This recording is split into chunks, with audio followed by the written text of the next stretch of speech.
Everyone, and welcome to our tour at 10. Today we're back in our collection storage, and we have a really great collection to talk to you about and show you today. And so here joining me in collection storage is the Tours at 10, one of the stars of our Tours at 10, Jamie Franklin. Welcome, good morning. Today I was going to share with you the work of Patsy Santo. Anybody who's familiar with the Bennington Museum knows that we hold the largest public collection of Anna Mary Robertson Moses, or Grandma Moses, who is really one of the most famous self-taught artists in American history, and really one of the most famous artists in America, period, during the 1940s and 50s. But Pascal, or Patsy Santo, is another self-taught artist who lived and worked here in Bennington, who came to fame around the same time as Grandma Moses and in the same basic kind of art historical context. So Patsy Santo came to the United States from southern Italy. He originally came to the Troy-Albany area, moved to Bennington in the 19-teens, worked at the Bennington Brush Company, was a house painter. He painted buildings, but he also had an inclination towards painting pictures, images, local scenes, romantic scenes of nature, people enjoying a time in nature.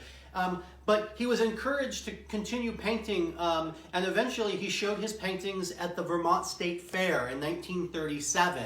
And he was said if he showed his paintings and they got a blue ribbon, he'd get in free to the fair. So he's like, yeah, I'll do that. It turns out he didn't end up getting in free to the fair. However, Walt Kuhn, who was one of the great modern artists in America, helped organize the 1913 Armory Show, which was one of the great kind of introductions of the American public to modern art, saw Patsy Santo's paintings at the 1937 Vermont Fair, contacted him, and helped him share his work with the world. Santo started showing his work at New York City galleries in the 1940s, at the same time that Grandma Moses was rising to fame. One of the great things about Santo is he lived here in Bennington and he didn't have a car. So a lot of his paintings are from right here in Bennington. Like this painting up here at the upper right, I believe that's a painting from Pleasant Street. You can see the tower of the Baptist Church right there. Here, another, not a Bennington scene, but this is an early image of the Bromley Ski Resort from the 1960s. Of course, Bennington has been associated with the winter sports and recreation and skiing industry since the 1930s. Another wonderful local scene. This is a scene of children playing football during recess at the Brooklyn schoolhouse, Brooklyn being a section of Bennington. Many Benningtonians will be familiar with that. And then he painted other kind of more nostalgic, romantic scenes of nature. Here's a picture of a farmhouse with a wooden gate. Here's a picture of a hunter with his cabin out in the woods with the snow.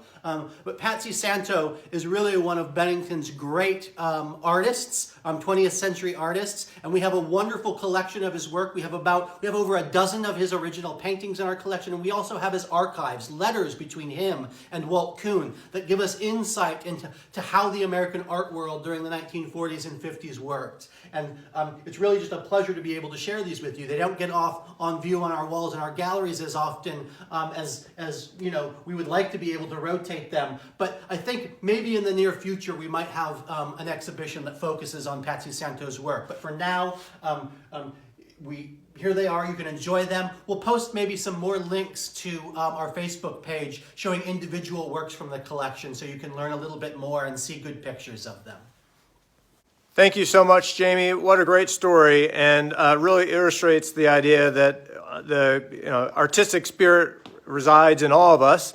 And I can't help but think that during this time of pandemic that when this is all done and over, that because we're all shuttered in and at home and enjoying our family, but also this period where everything is kind of on hold and on pause gives us time to reflect and explore our creativity. And I believe that there will be an explosion of art and music and literature that comes out of this pandemic. And we'd love to see that. So if you're at home creating new art, post it. We'd love to see it here at the Bennington Museum. Like many organizations, the Bennington Museum is not immune to the economic reality that this pandemic has caused. We would love to have your support. You could do that by simply sharing this video and liking it. You could also, if you're so inclined, consider giving us a donation, a membership, all of which you can do right online at benningtonmuseum.org. Mainly, we can't wait to see you back here in the galleries. We hope you stay safe. We hope you're at home creating, and we're hoping that you're enjoying some precious time with your loved ones. Be well, stay strong. Thanks for joining us with our Tours at 10.